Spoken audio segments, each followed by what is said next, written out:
In this video, we're diving into the ulimit command, a crucial tool in Linux for managing system resources. We will explore how it's used to set limits for processes, ensuring system stability and fair resource allocation. So, what exactly is ulimit? Ulimit is a built-in shell command that allows you to control the resources available to processes started by the shell and any child processes they create. Think of it as a governor for your system's resources. It helps system administrators prevent resource exhaustion and keep the system stable by setting limits on various system resources. By using ulimit, you can prevent a single user from using up too many resources, protect against what are called fork bombs and runaway processes, enhance overall system security and stability, and ensure that resources are allocated fairly among all users. Ulimit works with two main types of limits: soft limits and hard limits. Soft limits can be increased by a user, but only up to the hard limit. These limits are temporary and apply only to the current shell session. Soft limits are set with the option S, and they are reset when the user logs out. On the other hand, hard limits are the maximum values to which a soft limit can be raised. Only the root user can increase a hard limit. You set them using the H option. Hard limits provide a ceiling that regular users can't go beyond, ensuring that resource usage stays within acceptable bounds. Now let's look at some common ulimit options. These options allow you to control specific resources. The option F sets the maximum file size in blocks. The option C specifies the maximum core file size, also in blocks. Core files are created when a program crashes. Next, the option N defines the maximum number of open files a process can have. The option U sets the maximum number of processes a user can run. And P adjusts the pipe buffer size, measured in 512 byte blocks. Moving on to memory and CPU limits, the option M sets the maximum memory size in kilobytes.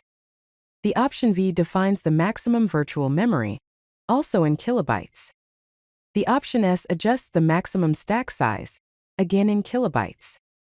The option D specifies the maximum data segment size, in kilobytes.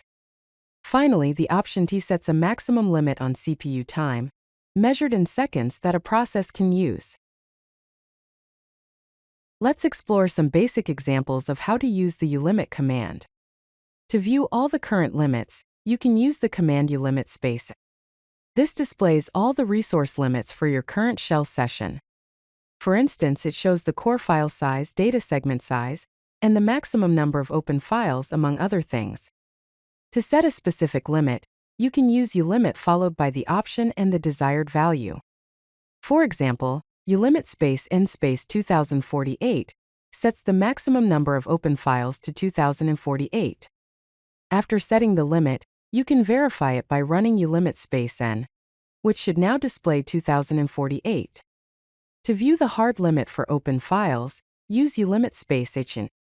To view the soft limit, use ulimit space sn. Remember, if you don't specify either H or S, the command sets the soft limit by default. Now let's dive into some advanced examples of using the ulimit command. First, let's look at preventing fork bombs. A fork bomb is a type of denial-of-service attack where a process rapidly creates many copies of itself, exhausting system resources. To prevent this, you can limit the maximum number of processes a user can create. For instance, the command ulimit space U space 100 limits the user to a maximum of 100 processes. After setting this limit, running a fork bomb command will be ineffective because the number of processes will be capped. Please note, do not run the command sad face, straight face : and : as it is a fork bomb and can crash your system. Next, let's explore setting multiple limits. You can set both soft and hard limits for different resources. For example, to set a soft limit for file size to unlimited, you would use the command ulimit space sf space unlimited. To set a hard limit for file size to 1 million blocks, you would use the command ulimit space hf space 1 million. Similarly, you can set soft and hard limits for open files using ulimit space SN space 2048 and ulimit space HN space 4096, respectively. After setting these limits, you can check them using ulimit space A to ensure they are configured correctly. Now let's discuss how to make ulimit settings permanent so they persist across login sessions. For user-specific configurations, you can add ulimit commands to your shell startup files, such as .bashic or .bash_profile, located in your home directory. For example, you can add lines like ulimit space N space 2048, ulimit space U space 500, and ulimit space C space 10240 to set limits for open files, processes, and core file size, respectively. Alternatively, you can use this and H flags to set soft and hard limits separately, such as ulimit space SN space 2048 and ulimit space HN space 4096. For system-wide configurations, you can edit the /etc/security/limits.onf file. This file allows administrators to set permanent limits for all users or specific user groups. The format for each line is domain type, item, and value. For example, *soft space no file space 4096 sets the soft limit for the number of open files to 4096 for all users. Similarly, *hard space no file space 8192 sets the corresponding hard limit.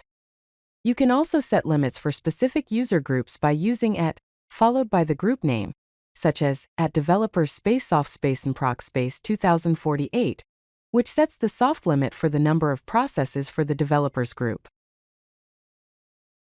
Let's cover some best practices for using the ulimit command to ensure system stability and security. First, it's crucial to test any changes before implementing them permanently to avoid disrupting services. Second, monitor resource usage regularly to determine the appropriate limit values for different resources. Third, set different limits for different user groups based on their specific needs and resource requirements. Fourth, always set hard limits to prevent resource exhaustion and maintain system stability. Fifth, document all changes made to system-wide limits for future reference and auditing. Finally, review these limits periodically as application requirements and system usage patterns change. In summary, the ulimit command is a powerful tool for maintaining system stability and security by controlling resource usage. By following these best practices, you can effectively manage system resources and prevent issues related to resource exhaustion. If you like this video, hit that like button and don't forget to subscribe. Visit codelucky.com for more such useful content.